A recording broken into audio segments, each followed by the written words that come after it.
नागरिकों की समस्याओं को समझने और शहर की सुंदरता में चार चांद लगाने के लिए उल्हासनगर महानगरपालिका आयुक्त मनीषा आव्हाले ने स्वयं मौके पर जाकर स्थिति का जायजा लिया।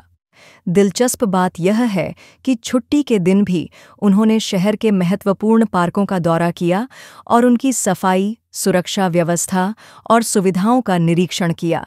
उनके सक्रिय दृष्टिकोण से प्रशासन में सकारात्मक परिवर्तन हुए हैं। स्थानीय नागरिकों ने उनकी तत्परता की प्रशंसा की और कहा, यदि वे इसी तरह तत्परता से काम करते रहे तो उल्हासनगर की सूरत बदल सकती है। यह राय व्यक्त की गई। उल्हासनगर महानगरपालिका प्रशासन में पारदर्शिता सुनिश्चित करने और नागरिकों से सीधा संवाद स्थापित करने के उद्देश्य से आयुक्त मनीषा आव्हाले ने बुधवार को छुट्टी के दिन भी शहर के प्रमुख पार्कों का दौरा किया।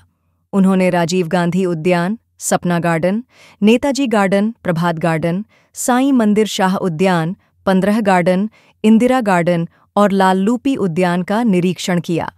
इस दौरे के दौरान उन्होंने पार्कों की साफ सफाई, टूटे खिलौनों, क्षतिग्रस्त बेंचों और नागरिकों को उपलब्ध बुनियादी सुविधाओं का जायजा लिया और अधिकारियों को इनमें सुधार के लिए तत्काल कार्रवाई करने के निर्देश दिए। निरीक्षण के दौरान आयुक्त मनीषा आव्हाले ने अधिकारियों को पार्कों में नियमित रूप से साफ सफाई रखने, बच्चों के खेलने की सुविधाओं को सुरक्षित करने, मरम्मत की प्रतीक्षा कर रही सुविधाओं को तत्काल लागू करने, नागरिकों के लिए बैठने की अच्छी सुविधा और हरियाली बनाए रखने के स्पष्ट निर्देश दिए। उनके सीधे हस्तक्षेप से प्रशासन की गति बढ़ गई है और जल्द ही शहर के पार्कों का सौंदर्यीकरण हो जाएगा। नागरिकों ने आयुक्त मनीषा आव्हाले के तत्काल और सक्रिय दृष्टिकोण पर संतोष व्यक्त किया है। कई निवासियों ने कहा, प्रशासन का यह नया चेहरा देखकर मुझे गार्डन, पार्क आणि अशा पद्धतीचे जे ॲम्युनिटी स्पेसेस असतात ते हे आपल्या शहराच्या आतून असतात, बिकॉज तिथे विरंगुळा म्हणा, संध्याकाळी एक काय म्हणतात, एक सेफ स्पेस म्हणा, एक्सरसाइजचं वातावरण म्हणा, तिथे सगळ्या गोष्टी आपण करू शकतो, जे की चांगल्या सिटीजनला उपलब्ध करून दिल्या पाहिजेत. त्या अनुषंगाने गार्डन हे माझ्यासाठी, पार्क्स हे माझ्यासाठी खूप महत्त्वाचा विषय आहे, प्रायोरिटीचा विषय आहे. आणि सुट्टीचा दिवस जरी असला, मला थोडासा वेळ कमी मिळत होता म्हणून मी त्या दिवशी पाहणी केली. सगळे अराउंड 5 ते 6 गार्डन्स मी प्राथमिकदृष्ट्या बघितले आणि बरेच विजय मला आढळून आले. त्याचे मी विविध निकष बनवलेले आहेत. ते आपण स्मार्ट पार्कमध्ये कसे घेऊ शकतो, त्याचा आदर्श पार्क कसे बनवू शकतो हे पण बघितलेले आहे.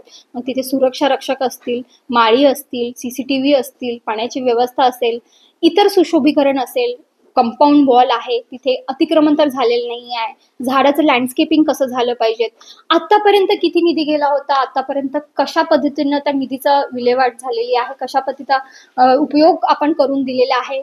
जर मला कुठे आढळून आलं, मी त्याची चौकशी कमिटी बसवलेली आहे. त्या चौकशी कमिटीने मला अहवाल 15 दिवसात देणं अभिप्रेत आहे. मी त्यानंतर मात्र कडक कारवाई करणार आहे आणि तिथे न थांबता ते आपले गार्डन, आपले पार्क कशा चांगल्या पद्धतीने आदर्श होऊ शकतील ह्याच्यावरती नक्की मी प्रक्रिया ह्या बजेटमध्ये पण सुरू ठेवणार आणि पुढेही करणार. सो होपफुली विदिन अ इयर्स टाइम आपले हे जे पार्क आहेत ते चांगले स्पेसेस म्हणून ओळखले जाऊ शकतील. वॉकिंग ट्रॅक असू दे, योगा असू दे किंवा निवांत एक असं स्थळ जिथे एक निसर्गरम्य स्थळ म्हणून ओळखलं झालं पाहिजे आणि सगळ्यांना हवं असं वाटलं पाहिजे, असं वातावरण निर्मितीचं एक कारण आपण पुढे इच्छितोय करण्याचा. Thank you so much.